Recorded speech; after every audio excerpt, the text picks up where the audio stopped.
Ryan. I'm the CEO of Swivl, the co-CEO, I should say. I have a close partner. And we're not a new company. We've been around for over a decade. We've had the privilege of supporting over 50,000 schools with our tools, which is an amazing number in retrospect. Our tools have been used globally as well as within the United States.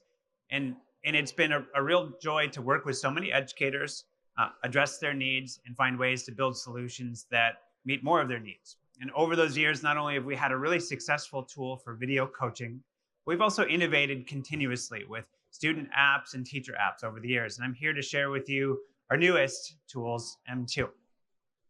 Before I do that, maybe let's talk about where the industry is at a little bit more broadly. I think we're all in agreement that screen-based AI tools are here.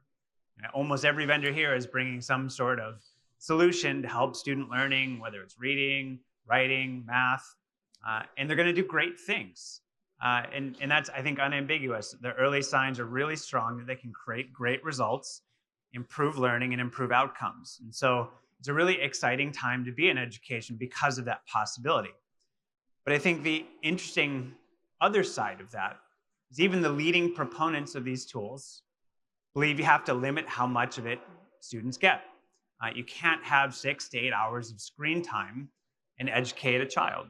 So the success as a school comes down more so to how you define the box around that screen time than it does around what happens in that screen time, which you know is inevitably going to be quite great. And that's not to mean there isn't going to be more evolution to those screen-based tools, but what it means is you also need solutions that help you address and improve the challenges of running a school and running a classroom. And those are the challenges that we're looking at. Within that, there's a couple of things that are worth noting, which is some students respond better to screen time. Some students need more social learning. Some things can't be taught through screens, like depth of thinking, collaboration, things like that. And so those are the things that we need to make sure live and breathe in schools. So what we think that means in general is, kind of counterintuitively, is great teaching matters more than it ever has. And schools need to be more coordinated than ever to be successful in implementing these tools in order to limit that screen time and create great experiences outside of them. So there's even more pressure than ever to perform as a school, even as these great tools arrive to do great things.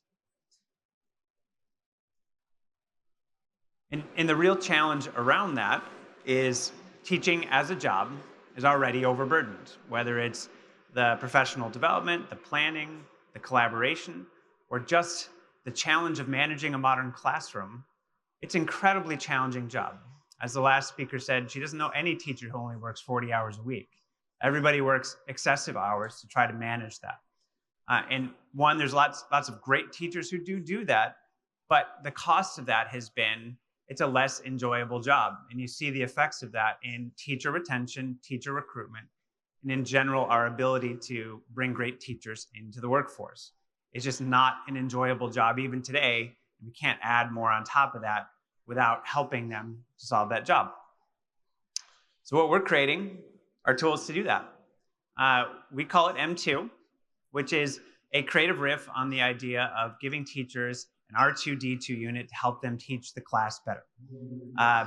It's bringing AI in a variety of ways into the class to make great teaching more manageable than ever and more enjoyable than ever.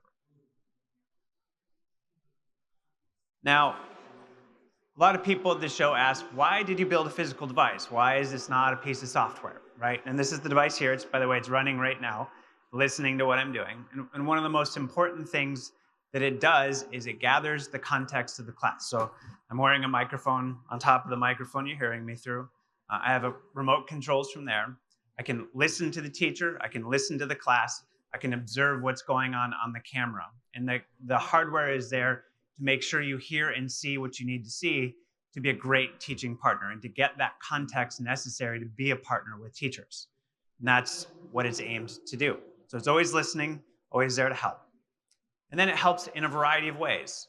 The most obvious one is at the click of a button, which I'll demonstrate here in a second, you can get live AI answers, but not just AI answers to a question, AI answers embedded in what you're teaching, aligned with your grade, or aligned with your curriculum, aligned with your standards. And so it's much more than just like a GPT query that you put up on a projector. It's a partner that's working with you. So what I'll do here, I'm going to tempt the internet gods here a little bit, or the wireless internet gods, and try to do a live demo here through this device. It's tethered to my phone, so can't guarantee that it's going to be great, but I'm just going to show you what that looks like. Hey, M2, what makes teaching difficult in the modern age?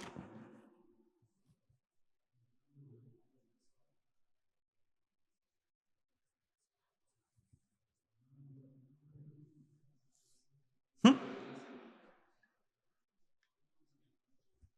I might have tempted the wireless internet gods a little too much here.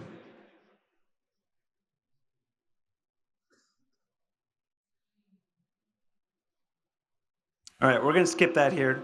You can do a live demo in our booth.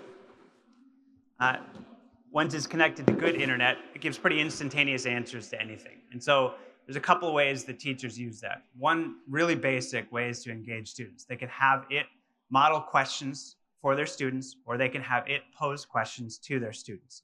So it's a way to support dialogue. You can also explain anything that you don't know the answer to, as well as explain the relevance of whatever you're teaching in a way that maybe you don't even understand yourself. So it gives you live access to AI anytime you want to support dialogue in the classroom out loud. And it's in a package where everyone can hear it. But it goes further than that. With a click of a button, you can set it up into a student mode. And you can set up, with quick verbal prompts, differentiated activities for students to do in stations, which gives you an ability to vary from a one-to-many model to a station model and a differentiated model very fluidly throughout the class. And this is one of the hardest things for teachers to do in the modern age, which is to differentiate.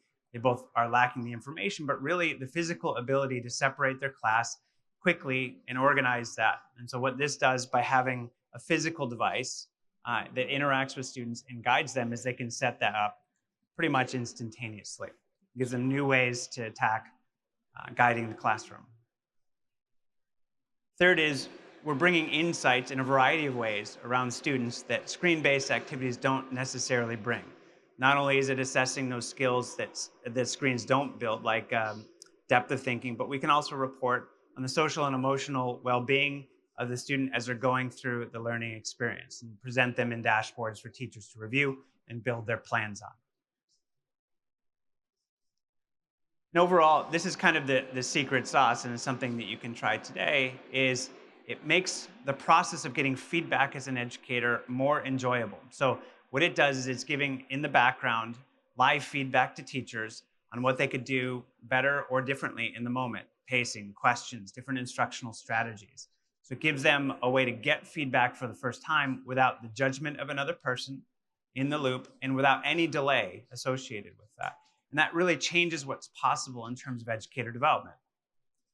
When you couple that together with its ability to score and report on what they're doing in the classroom according to your institutional needs, it starts to help you rethink how you train and support educators overall, making the profession perhaps more accessible to people with less training, but also helping you push organizational outcomes to new heights by giving you the data that you need to take it to those new heights. So it opens up entirely new possibilities as you do that. As we get into a last couple of features with the ability to plan out your class with M2, it'll also bring the opportunity for a school to set screen time and manage to it across a whole school. Because now you have tools at your fingertip to have great teaching or have great differentiated activities that are not just screen-based. And you can have them be curriculum aligned and standard aligned as you do that. So it helps you build a whole system where you can manage to what you need to manage to as a whole organization. So we think this is the future of what teaching looks like, which is a teacher and a robot, or maybe multiple robots teaching the class. We think for the first time that great teaching and that great institutional coordination is possible in every school. What that means is you don't necessarily have to throw away a school that's not performing and say that's not going to work. You can actually improve it through the use of robotics and robotic coordination. So we think this opens up entirely new possibilities to improve education through the use of our tools. Now, I wasn't able to do much of a demo here, but what we're going to do at the end of this is I'm going to take this back to our booth at K16, and the session that captured everything I was saying is still running. And anyone that's interested can come up and ask M2 about what I presented and get clarity, some answers, and things like that. I'll, of course, be there to answer your questions as well, but it'll be really fun for anyone that wants to try the product and talk out the experience that I just presented to you today. So with 10 seconds to go, it's been a pleasure. Thank you for your time, and I hope you enjoy the event.